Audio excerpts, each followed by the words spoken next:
साथियों, मैं Amrita recording centre Ajmatgarh Mukesh Chandra के देखरेख में हम गायक सुरेश कुमार पगला आपके बीच में ई गीत भेजतानी। आशा ना पूरा विश्वास बा कि आप लोग लाइक सब्सक्राइब कइल जाए।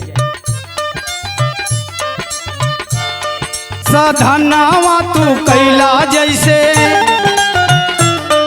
साधनावा तू कैला जैसे, कैला कबीर हो। साधनावा तू कैला जैसे,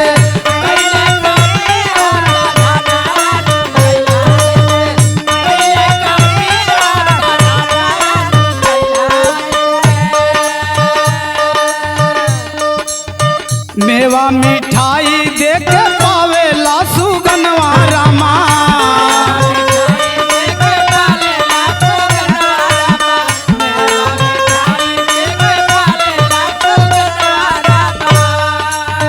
एक दिन उड़ी जाई छोड़ के शरीर हो। साधनावा तू कैला जैसे, कैला कबीर हो। साधना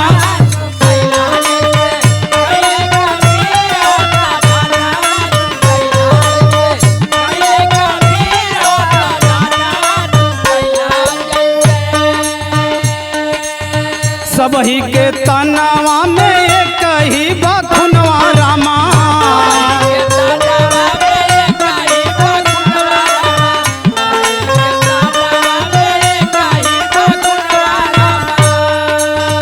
केहू पुजारी बनल, केहू फकीर हो। साधनावा तू कैला जैसे, कैला कबीर हो। साधनावा तू कैला जैसे,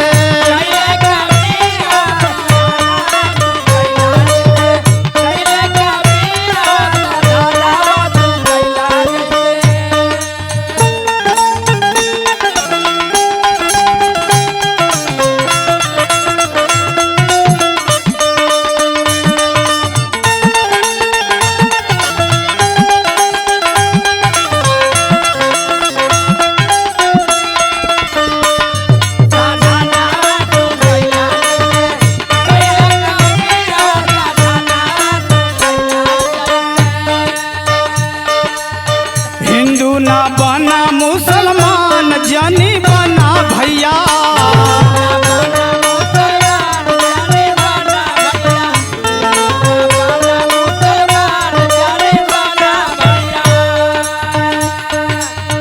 मानुष बनिहारा सबही के पीर हो। साधनावा तू कैला जैसे, कैला कबीर हो। साधनावा तू कैला जैसे,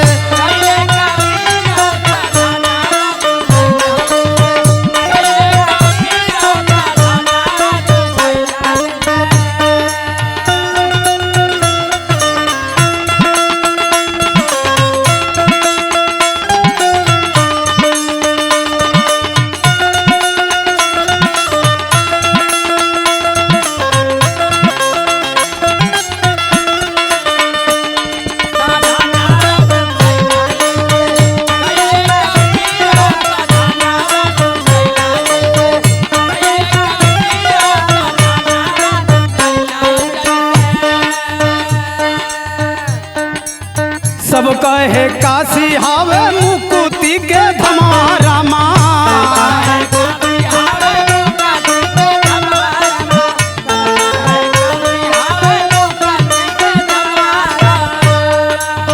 यही बात मगहर बसे बाबा कबीर हो। साधनावा तू कैला जैसे, कैला कबीर हो। साधनावा तू कैला जैसे,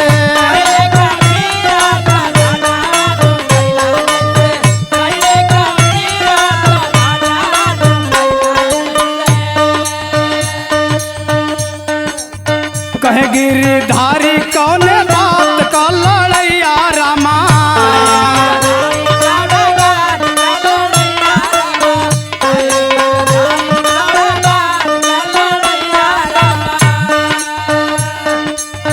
पत्थर छोड़ी पूछा सबही का नीर हो। साधनावा तू कैला जैसे,